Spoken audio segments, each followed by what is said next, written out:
Hello everyone, and thank you for watching my channel. If you like what I'm doing here, please consider subscribing, liking, and commenting. It would really help the channel out quite a bit. Thank you very much. We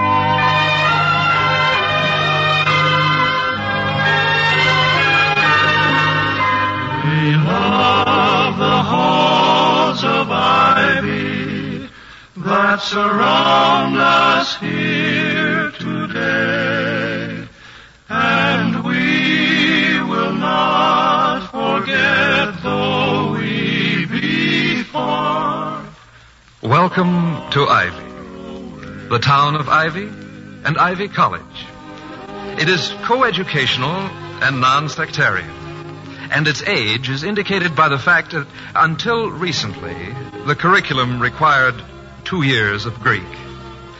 Ivy is all American. Its student body is a pretty fair cross-section of our country's youthful seekers of knowledge, with a small smattering of time wasters, those fun-loving rovers who infest every college campus. Dr. William Hall, Ph.D., LL.D., and M.A., is president of Ivy, at least until the end of the month. His reappointment will shortly be under discussion by the Board of Regents, now meeting in the boardroom in the east wing of the library. I have to catch the 4 o'clock train. Hope you can make it this weekend. Aren't we about finished? Remember the days we used to get a $20 gold piece? Gentlemen, I regret that this has been a rather long, drawn-out session, and your restlessness is excusable. However, we have one more item of business on our agenda, and an important one. It concerns the reappointment of Dr. Hall as president. We can make that unanimous. Being a fine president. It seems to me, as chairman of this board, that Dr. Hall's record is so eminently satisfactory that there can be no serious obstacle in the way of his confirmation. His 6 years of service has been... Mr. Wellman? Yes. What about Mrs. Hall? Wellman, for heaven's sake, what are you talking about? What about Mrs. Hall, Mr. Wellman? Well, I've nothing against the lady personally, but it seems to me that this is hearsay, of course, and I don't ordinarily pay much attention to student gossip. Will you please get to the point, Mr. Wellman, if there is one? There is one. To put it bluntly, there is some doubt in my mind whether a man whose wife is an ex-actress and a musical comedy actress at that is the right woman. I mean, if he is the right man to be president of a college like Ivy with a conservative tradition. Gentlemen. Dr. Hall's record is Gentlemen. beyond reproach. Please. Mr. Wellman has raised a point which, however seriously it should be taken, does have a bearing on Dr. Hall's reappointment at an increased stipend. My personal feeling, for your information, is that Mrs. Hall's charm and sympathy for and with the younger element is a definite advantage to Dr. Hall's work. This is one opinion. You may hold contrary ones, but I should like to confine the discussion to a period of 1/2 hour. At that time, we will vote for or against reappointment. Mr. Merriweather? Mr. Chairman, I'm not an Ivy alumnus. I just happen to be a filthy rich old man who's dropped some fairly large sums of money on your campus. But when I went to a college, which shall be nameless, the Prexy had an old battle axe of a wife who... Wait a minute, Merriweather. The dignity of this college is... Dignity, Wellman, if the student body won't remark. Gentlemen, order, please. May I remind you that appointing a president of this college is a serious matter, and any pertinent discussion should also be serious. The question of Dr. Hall's fitness...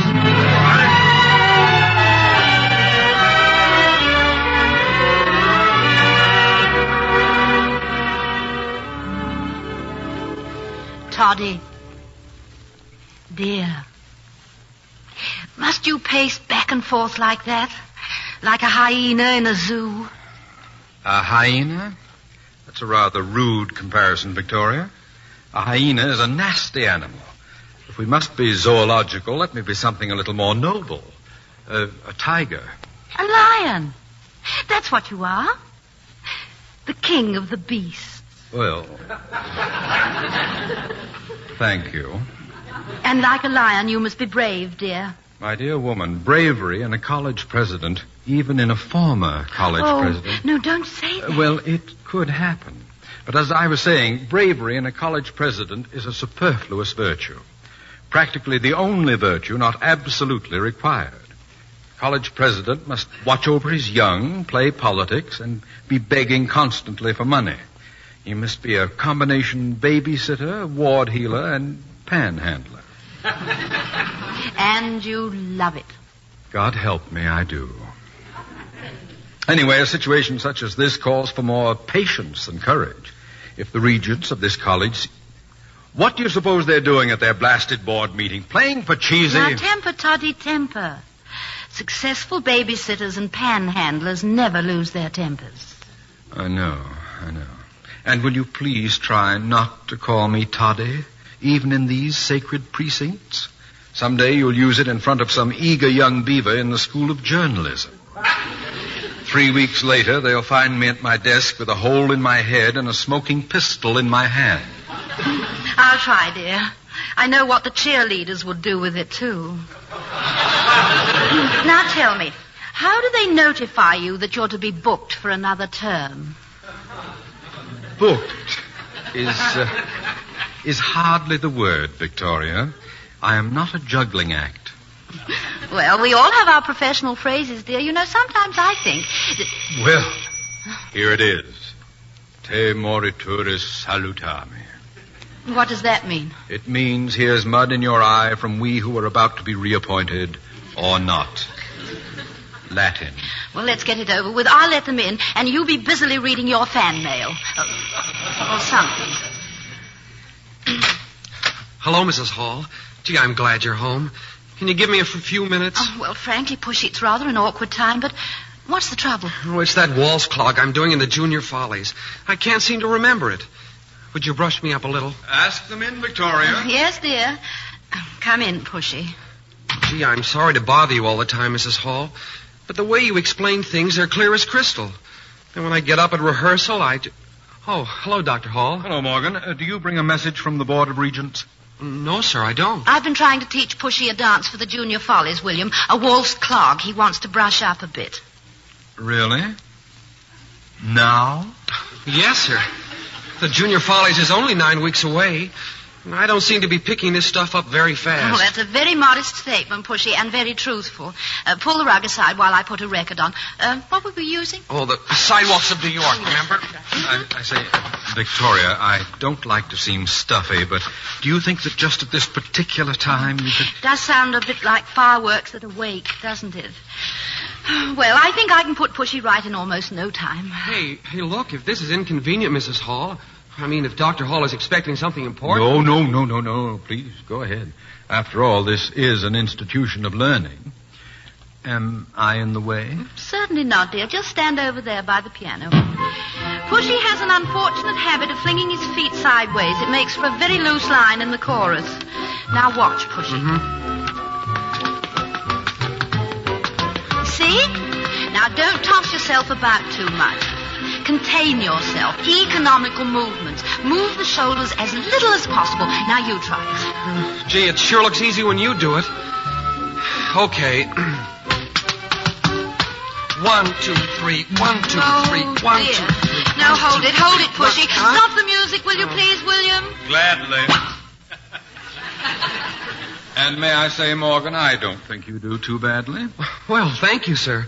I know I'm no Fred Astaire, but Mrs. Hall is a wonderful teacher. What was I doing wrong, Mrs. Hall? Well, your balance is all wrong, Pushy. Now, you watch how I shift my weight. Now, you see, here's what you were doing. Oh, I think I see what you mean. Oh, look, more like this, huh? 1, 2, 3, 1, 2, 3, 1, 2, 3, 1, 2, 3, 1, 2, 3. Now you're beginning to get it. Oh, now just practice and practice and practice. Just try to think of your upper body and arms wrapped up like a mummy. Be tight. Oh, gee, that does it. I think I know now. Oh, thanks, Mrs. Hall. This is going to be the best show we ever had, Doctor. Well, I'm looking forward to seeing it, Morgan. Are you one of the leads? Oh, he's the lead, William. He sings even better than he dances. I hope. You know, this whole thing scares me to death. When I think of opening night and me doing that waltz clog in front of all those people, gee, I'd almost rather be back in Okinawa. Almost, that is. Okinawa? Were you? Yes, dear, he was. Now keep on practicing, Pushy, and we'll get to work on the third act scenery the day after tomorrow. Okay, and thanks a lot, Mrs. Hall. Gee, with you handling the dances and the scenery and the makeup and the costumes, this thing is really in the bag. Bye, Doctor. Good day, Morgan. Remember, wrapped up like a mummy. I'm sorry I interrupted your question, Toddy, but Pushy doesn't talk much about his war experience. He's got the Medal of Honor and Purple Heart and Silver Star and a few other things, you know. No, I didn't know. I'm glad to hear about it. I'm inclined to lose sight of the fact that these are not all youngsters under my care. Oh, here, let me help you, dear. Pull the rug a little that way, dear. Yeah? No, a little more. Oh. That's it. You were saying? What was I? Oh, yes, this reappointment. You do want to be reappointed, don't you, Toddy? I mean, William. Yes, I do. And largely on account of boys like Morgan. When I address the student body or any part of it, I can see how the world has moved since I went to college myself. In my day, we went to college for fun and to fill in a few years between high school and making a living. Some of these young old men have lived more than I ever will. And even the inevitable few who are here to avoid work are affected in spite of themselves by the veterans and the ones who are playing for keeps. That's why I like my job more than I ever did. That's why I wish those... What time is it? 3:37. How did you say you'd be notified? Well, I've only been reappointed once, you know, so the procedure is not exactly traditional. On that occasion, I was notified in person by two members of the board, Merriweather, whom I like and admire, and Mr. Wellman, who is, in my considered opinion, a stinker. Toddy, is there any doubt in your mind that you will be reappointed? Well, I'd be an idiot to take it for granted. Reappointment means a salary increase, so... Toddy, how wonderful. And a salary increase naturally brings out the watchdog instincts of the conservative members. You mean that some of them would actually fire their president just to save a few miserable dollars? Vicky, I love you, but you're shamefully ignorant of some of life's basic facts. Yes, I know, dear, but... The Board of Regents is made up largely of wealthy men, retired industrialists, philanthropists. Dissimilar as they are, they have one trait in common. None of them sees anything miserable about a dollar. Furthermore, they... Telephone, dear.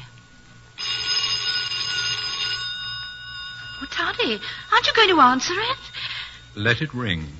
But, darling, the Regents. The Regents are hard to take. Let me play hard to get.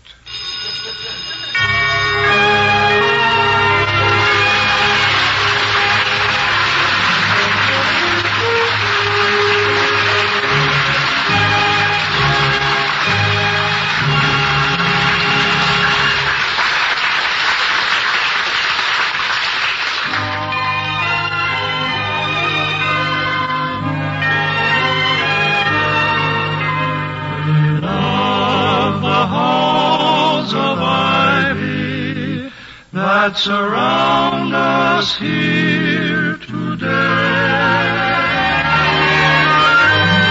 As we rejoin the halls of Ivy, where... Oh, pardon me. The phone's ringing. There's the telephone again, William. That's the third call. I think you've taught them a lesson. Very well. Dr. Hall's residence? Oh, yeah? Yeah? Bad news, you say? Oh. Well, frankly, I rather expected it. Thank you for calling. Yes, as soon as I can. Goodbye. Oh, I'm sorry, dear. Well, it can't be helped. I suppose I was lucky to get the one I really wanted. The one you... What do you mean? What did they say? Well, they said they just got the copy of Wiener's book on cybernetics I ordered. Two of the others I wanted are out of print. The Board of Regents said that? Oh, no, dear. The campus bookshop. Remind me to pick up... Oh, Vicky, you thought that Yes, I thought they'd let you go. You know, it wouldn't be so terrible, would it? We could have a nice, long vacation. Could you use another adjective, such as brief or enjoyable? Or the usual well-earned? You wouldn't be out of work very long, darling. You're a good college president. You're the best college president I know. Thank you. And don't act like I never met any other college presidents. You'll remember I went to Chicago with you for the pedagogical convention last year. Pedagogical? I'm sorry. Yes. Yes, you went to keep me from falling into the evil clutches of second-hand book dealers, you said. Well, anyway, I met at least a dozen college presidents, and an unimpressive lot they were, too, for the most part. Whiskers, string ties, bifocals, and that where can I find $2 million for a new gymnasium look. My dear girl, that where can I find a fat endowment look is as natural to college presidents as the why don't people throw something besides pennies look is to a hurdy-gurdy man's monkey. And a more accurate simile would be hard to find. Oh, was that the phone? Was what the phone? Thought I heard the phone. What time is it? It's 4 minutes to 4. Get your coat. Let's go for a walk. Oh, but Toddy, William, what if the Board of Regents, if they should call while you're out? Let them find me. One of the janitors on Fraternity Row has a bloodhound. They can track me. We can't do it, William. We can't meet rudeness with rudeness. No, you're right. As usual. My father always said that the real test of manners was being able to meet bad ones with good ones.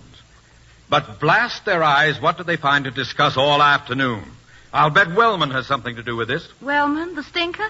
Mr. Wellman, the revolving stinker. He's a stinker any way you look at it. And just exactly what does the fragrant Mr. Wellman have against you, darling? But I don't know. They're simply mutually antagonistic, like water and oil, cats and dogs, cops and cab drivers. What does Mr. Wellman do for a living? My personal opinion is that he waylays little children on their way to the candy store and steals their penny. But according to various other sources of information, he is a soup magnate. Soup? Soup. I suspect that his grandmother was a witch and invented a broth which became a family recipe. I'm afraid to eat any. I might turn into a frog. And I can't swim. You really don't care for Mr. Wellman, do you, dear? Oh, I exaggerate, of course. I do not like Mr. Wellman. Mr. Wellman does not like me. But he has given this college a great deal of money and has been definitely identified with its growth and success. The fact that we don't see eye to eye may possibly be due to my own astigmatism. Oh, sometimes, Toddy, I wish you wouldn't try to be so fair-minded. Just go on and hate the man. Hit him in the nose. You don't have to have the job. No. We could hitchhike out to California and pick fruit. Follow the harvest. Do ladders make you nervous? Oh, not a bit. Do you remember Lulu's Mad Moment? Oh, no, of course you don't. It just played for 3 nights at Golders Green, I think, but I was Lulu. And I spent most of the second act on a ladder singing Ool Old Out and Elping and... Sounds like a resounding success. It was a dismal mistake. The critics, however, were kind enough to say that if the rest of the play had been as handsomely constructed as either the ladder or Miss Victoria Cromwell, Lulu's Mad Moment might have been extended to a somewhat wacky fortnight. I think I remember... Well, about time. Shall I accept the reappointment, or shall we pick apricots? You just play hard to get for 10 or 15 seconds, dear, and then give in gracefully. Dr. Hall's residence? Yes? Oh. Well, that's quite all right. Not at all. Goodbye. Wrong number. What time is it? A few minutes after 4. Oh, this is unpardonable. The Regents know I'm waiting here to receive the news. My appointment or non-appointment is not of such world-shaking importance as to merit this prolonged discussion, except to me. I think I shall... Now stop pacing, Toddy. Well, remember, I don't mind ladders. Very well. Lulu. May I call you Lulu? It will be a little presumptuous. You never saw me as Lulu, which you may count among your blessings. I saw you as Mary in Give Them Tears in London. That's all any man could ask. Give Them Tears. Oh, I should love to play that again. It was a lovely play, wasn't it, darling? If you do it again, I'd like to play the vicar. I could do it, you know. I saw it 27 times. And bought your own tickets on a professor's salary. My sabbatical year turned out to be a theatrical 5 months. A fool and his money rushed in where an angel was standing in the wings, to combine a few metaphors. You were very kind to the visiting American, Vicky. The visiting American was very refreshing, Toddy. It was fun teaching you how many shillings in a pound, how to eat fish and chips, and the Lambeth Walk. Had you noticed me in the audience ever? I mean, before... My dear, I think I saw you every time after the first one. And then the night my dresser told me there was a gentleman to see me. If you'll wait here just a moment, sir, I'll find out if Miss Cromwell can see you. She doesn't hardly ever see visitors before the show. I promise I won't keep Miss Cromwell but a moment. I'm sorry if I called at the bad time. Oh, that's all right, sir. Anybody that can get past old Harrigan the doorman deserves a bit of a break. How did you manage that, sir? How did I get past the doorman? I don't know. I didn't see any doorman. Well, just a moment, sir. I'll speak to Miss Cromwell. Miss, there's a gentleman wants to see you. A Yank by the looks of him. What does he want, Penny? I don't know. He didn't say. But he's a pleasant-spoken man and nice-looking. None of the ordinary runner backstagers. I'll see him.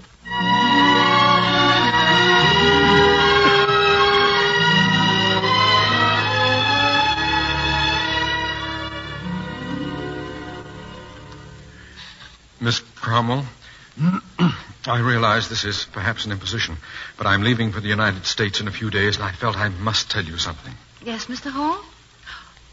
Or is it Professor Hall? Well, it doesn't matter. What does matter is that I am not ordinarily much of a theater-goer, but I have seen you in this very beautiful play 26 times. I would feel that I'd been lacking in simple courtesy had I not told you in person how much genuine pleasure you have given me. The hours I have spent watching you will be a memory which I shall treasure to the rest of my somewhat dull life. I'm most grateful. Mr. Hall, Really, this is very... Penny, go away. Oh, yes, miss. Please sit down, Mr. Hall. Oh, thank you. But I've been told this is a rather inconvenient time to visit backstage.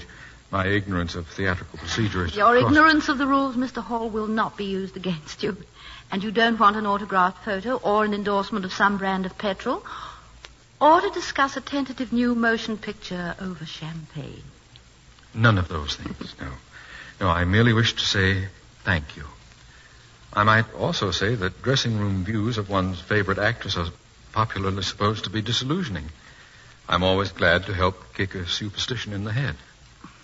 I'm glad I'm your favorite actress, Mr. Hall. You're becoming my favorite audience. Tell me, why did you wait so long to come and tell me these nice things? Well,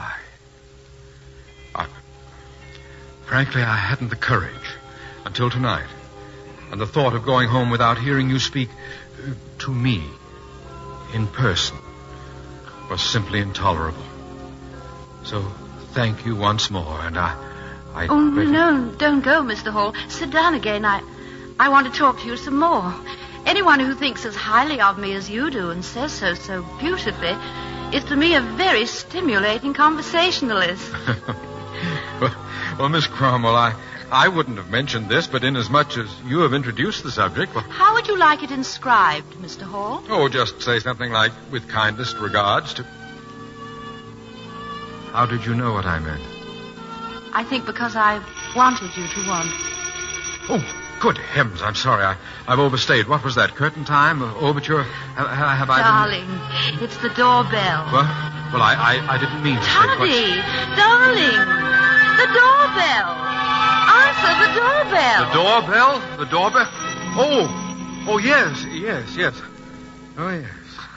William, you were wool gathering. Yes, I guess I was. And doesn't wool make a lovely comforter? What on earth are you talking about? Excuse me, dear. I'll see who's at the door. Oh, good evening, Miss Merriweather and Mr. Wellman. How are you? We were just debating about taking a walk. Another 10 minutes, we'd probably have been gone. Victoria, I think you know Mr. Merriweather. Oh, yes, indeed I do. Good afternoon, Mr. Merriweather. Mrs. Hall, I'm glad to see you. In fact, I'm always... Excuse me, Mr. Merriweather, but I'm afraid Mrs. Hall doesn't know Mr. Wellman. Victoria, may I present Mr. Clarence Wellman? How do you do, Mr. Wellman? Mrs. Hall, we haven't met before, formally. But I remember you from 1934, I think. In England, Golders Green, in Lulu's Mad Moment. Was that the one where I played the witch brewing a wicked broth which turned men into frogs? No. No, Lulu's Mad Moment was where you spent most of the second act on a ladder, remember? That was it, the ladder. I'll have to admit, Mrs. Hall, that you were interesting. But that play, how long did it run? Run, Mr. Wellman, is much too vigorous a word. It tottered for 3 days and then fell down dead. I saw it on Wednesday. Oh, then you saw it at its peak. It opened on Tuesday and closed on Thursday. Mr. Merriweather, did you have the fortune, good or bad, to see Lulu's Mad Moment? No, I didn't, Mrs. Hall. But I saw Give Them Tears 5 times in New York. I went the first time as somebody's guest and 4 times as lots of people's host. Oh, thank you, Mr. Merriweather. Gad, ma'am, if I'd been a couple of 100 years younger and hadn't had a wife who understood me, you'd have found me at the stage door every night with a bunch of emeralds in my hot little hand. I don't like to intrude on your memoirs, gentlemen, but could I serve you any refreshments? You mean tea, Dr. Hall? No, Mr. Wellman, I didn't mean tea. I meant wine, whiskey, gin, or beer. Although tea is available. If, of course, you care for it so late in the afternoon. I'd have a bourbon and branch water, but my medico says no. Fussy old fool. Personally, I'm a teetotaler, Doctor. I don't approve of drink or of drinking. Well, I'm seldom seen reeling across the campus myself, Mr. Wellman. Could I get you some sherry, Victoria? No, thank you, William. Won't you gentlemen sit down? No, thank you, Mrs. Hall. We're pretty late as it is. Apologies for keeping you waiting, Doctor. Waiting for what, Mr. Merriweather? Waiting for what? Don't you realize today is the deadline for your reappointment as president of Ivy, Dr. Hall? Good gracious, so it is. William, did you hear? Yes, I did. Well, I'm glad you weren't brooding about it, Hall. Knew you weren't the type to stew around. Right temperament for president of Ivy. Always said so. Well, Clarence, you're the committee. Tell the man. Tell the man? Oh, yeah, the appointment, yeah. Well, I suppose it has to be settled sometime, one way or the other. Dr. Hall, I have been requested by the Board of Regents to inform you of your reappointment as president of Ivy College for the further term of 5 years. Yeah, with more money, too. I'm the committee of one, Merriweather. You will go ahead and commit. Stop stalling around. For a further term of 5 years, Doctor, with an increase in stipend of $2,500.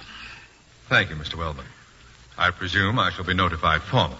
I shall also thank the Board of Regents in writing. Does this mean, William, that we can't go to California? I'm afraid so, dear. But possibly on our vacation we can pick an orange. Must you go, gentlemen? Yes, got to get home, Doctor. The confounded board kept yammering away at each other all afternoon, a lot of silly nonsense. Wasted 2 good hours I might have spent working on my railroad. Your railroad, Mr. Merriweather? Model railroad, Mrs. Hall. I built them. You ever try it, Doctor? No, I never have, Mr. Merriweather. I'll leave it alone. Steel filings in the carpets, glue in your ears, wife sulking in the corner. Come on, Clarence. A night, Doctor, and congratulations to you and to the college. Thank you. Night, Mrs. Hall. Good night. Thanks for being so kind and patient with my nephew. Your nephew? Pussy Morgan. Stumblebum. You've taught him how to know his left foot from his right. He's crazy about you. I am, too. Come on, Wellman. What are you stalling around for? Good night, Doctor. Good night. Good night.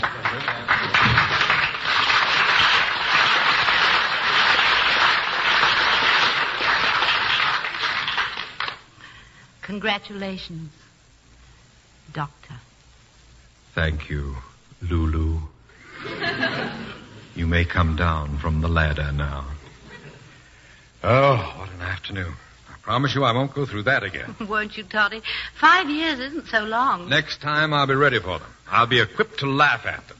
If you will help me. Well, of course, dear. With what? Well, teach me that waltz clog. I think I might have a flair for that sort of thing. Now, is this the way? 1, 2, 3. 1, 2, 3. 1, 2, 3. 1, 2, 3. Oh, no. No, look, Toddy. It's like this.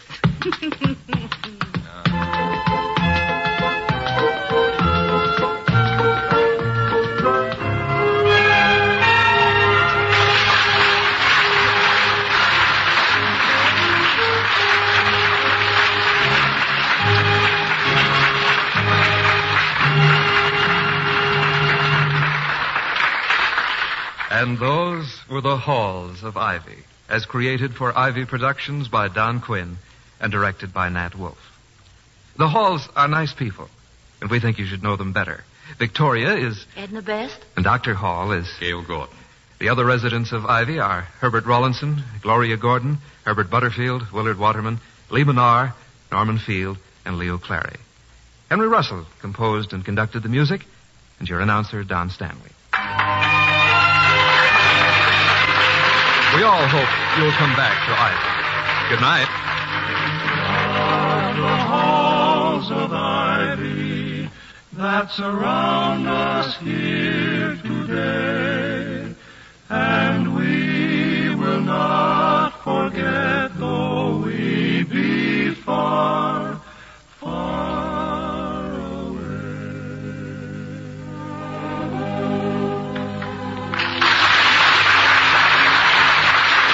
This is NBC, the National Broadcasting Company.